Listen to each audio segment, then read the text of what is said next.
Hey everybody, my name is Steven and welcome back to the Storytime channel. Without wasting any time, let's get into our stories of the day. I don't want to be on the news, don't put me on camera. Not sure if this fits, but wasn't sure where else it would.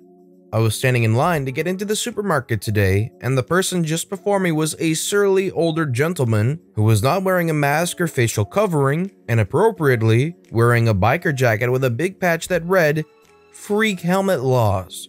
The store has someone at the door, usually a teenager or an elderly greeter, whose job it is to ensure everyone entering the store has a face covering per their nationwide corporate mandate and under our state law. As the man arrived at the greeter, who could not have been a day under 65, she said, "Excuse me, you need to have a face covering to enter," he said to the old woman in this macho, authoritative voice. "No, I don't. It's okay," and tried to walk into the store.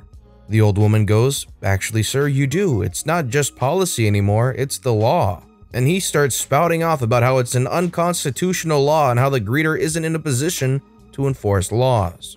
A minute or two pass and people further back who can't see what's happening at the front of the line are getting restless. They begin to try and see what's happening. The guy is saying, "Look, you're holding the line. If the masks really do work, then everyone who's wearing one is safe, right? And if they don't, then why do you care?" And she was getting kind of desperate at this point and said, "Well, sir, because I could lose my job if I let you in there." This is where I come in. I hadn't spoken up before because this was a big guy and I'm just a student who's no good in a confrontation.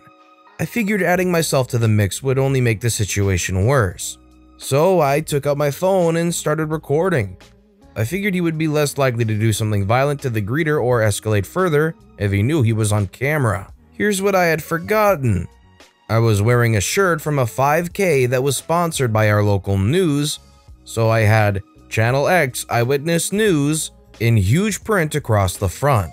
The guy's wife goes, "Good Lord, Howie, the news is filming. What if my work sees this? Jesus." So he turns to me and starts telling me he doesn't consent to be on TV, and starts making a speech how we're all treading on the Constitution, not respecting people's rights to bodily autonomy or privacy. I'm trying to tell him I'm not with the news and he's like, "I don't care if you're on the clock or not. I don't want to be on camera and I won't be forced to wear anything I don't want to wear. When did we forget that this is America?" Now this is where it got crazy. The line stretched all the way around the building and people towards the end were realizing it hadn't moved in a while and were coming up to investigate. An even bigger, more macho guy comes lumbering up and asks what the problem is. Sees this guy going off at the terrified elderly greeter, me shaking, holding my phone, and is like, Sir, what's the problem now? People are trying to shop." The maskless guy tells him, and I quote, "Get away from me, this here isn't your business." The much more macho guy proceeds to whip out a badge and identify himself as an off-duty police officer, and that the law is, in fact, his business. First, he tries to have the cop arrest me for putting him on the news without his consent, but I just played dumb at that point. My adrenaline was through the roof, and if I had been able to retain presence of mind, I would have left by that point and shopped somewhere else. The biker guy is now saying to the cop, "This isn't what you went into the academy dreaming about, man, is it?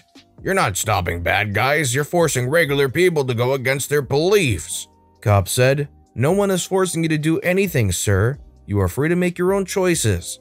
You can put on a mask, or you can go home. Decide which you would like to do because there is a line here."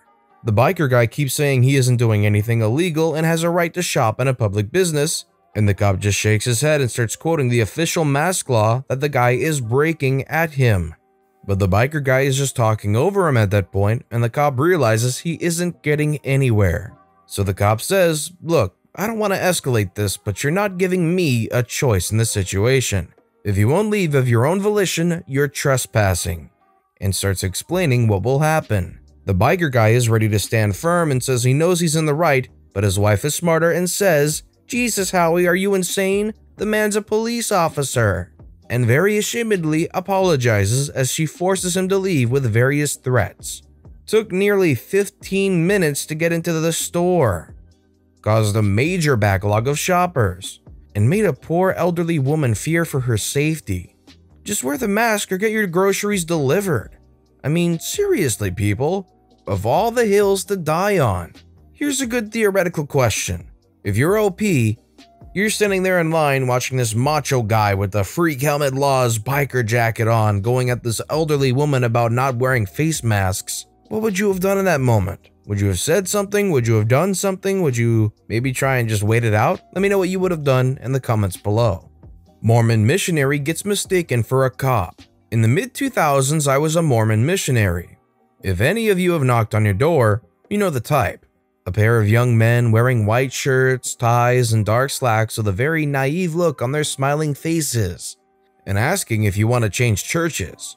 Sometimes mistaken for Jehovah's Witnesses, often knocking at the most inconvenient times, usually trying their best to do what their culture has told them is their God-given duty. I was living in the Cincinnati area. My companion and I rode bikes wherever we went. In the summer, it can be pretty hot and humid. We didn't have many wardrobe options. The uniform is the uniform after all, but we could wear short-sleeved white shirts, still with a tie and dark slacks. Riding our bikes, we had pretty nice helmets, we had a visor and everything, so posh.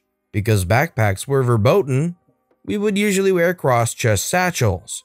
Coupled with our black name tags, I have to admit we looked a bit like bike cops. Well, I think someone else thought so too. We were pedaling as fast as we could to the next neighborhood for another long day of people not wanting to talk to us. Being a Mormon missionary can be a soul-crushingly monotonous experience. All of a sudden, a speeding car cut right in front of us, making us put on the brakes as hard as we could. A flustered man jumped out of his car and says, "You need to call in a massive case of road rage." Apparently, he encountered a driver in the form of a Karen. He saw us riding down the road and thought he was in luck encountering some bike cops who could call it in. I wish we could have helped him, but we told him that we weren't cops. He looked down at our name tags and a mixture of crestfallen deflation and fear swept over this man's face. He was afraid we were going to ask him if he had found Jesus or something. We apologized that we couldn't help him. Crestfallen, he got back in his car and drove away. My companion and I looked at each other smiling, knowing this would be the most excitement we would have all day. I'm quite curious as to why backpacks were absolutely not allowed in any capacity and why they had to wear cross-chest satchels instead. Is it because backpacks don't look formal enough? I'm sorry, this is like the only detail I'm really taking away from the story. Well, I used to work here 15 years ago. Had myself an inadvertent Sheldon Cooper moment at Home Depot today. For reference, I did used to work there back in 2005. I needed a sawzall for some home demolition work. After waiting 4 hours after ordering online with no pickup ready message, canceled and went in person. I was wearing my work polo, gray with black sleeves and white shoulders, blue jeans and a black cloth mask with a big, evil, toothy grin across the front. The place was busy, but no line. The home tool section was packed though. I found my tool, then started going through the blades to find what I needed. Next to me were two confused women who had no idea what to get. They turned to me and asked if the blades they chose were any good. I took a moment to explain the difference in quality between bimetal and carbide blades, and how you get what you pay for in quality. They thanked me profusely and left.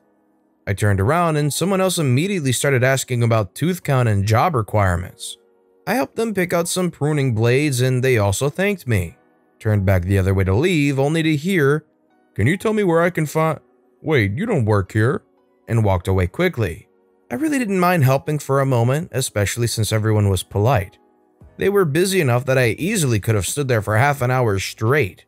If all Home Depots are that busy, I'm buying stock. Going down the road of a bunch of people walking up to you, I was thinking that this story wasn't going to be quite so positive in the ending.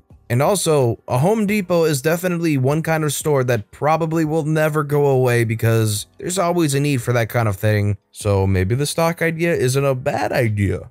How I met the nicest old lady. So this happened about 5 years ago and I decided to post this as 2 weeks ago she had passed away. It was like a chunk of my life pulled from me and thrown away.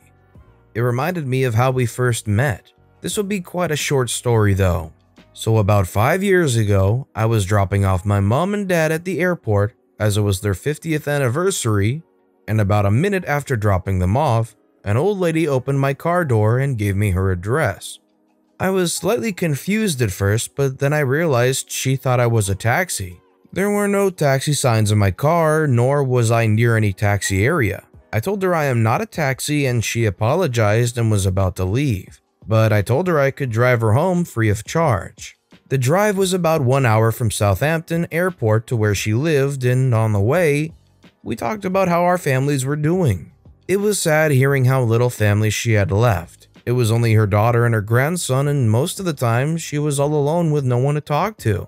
I decided to give her my phone number and told her to call me anytime she wanted to. She thanked me once she got home and entered her house as it was quite late. I went home and went to bed as I was tired, and for the next 5 years, we met up, talked and called each other.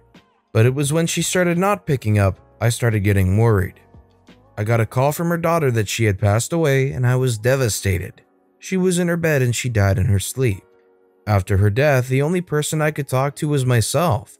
My parents are at home and I don't live with anyone, so I was stuck at this point. I wrote this story as more of a remembrance than anything else and to let my feelings out. I hope this wasn't too depressing for anyone. Well, let me preface this by saying my condolences to OP and the lady's family. It was a very beautiful story, and it's almost surprising how, I guess smoothly is a word you could say, it went along. Taking them home randomly free of charge, building a bond out of it, being able to talk to each other. It's a beautiful thing and it was very wholesome to hear. So of course, thank you to OP for even sharing the story with us, and of course, my condolences. With that being said, that's all the stories we have for today. So what I want to know is, which of these stories was your personal favorite of the day and why? Let me know which story and why in the comments below. And thank you all so much for watching and listening to the Storytime channel. If you haven't yet, please consider subscribing, and don't forget to turn notifications on so you'll never miss an upcoming video. Thank you all again for watching and listening to the Storytime channel.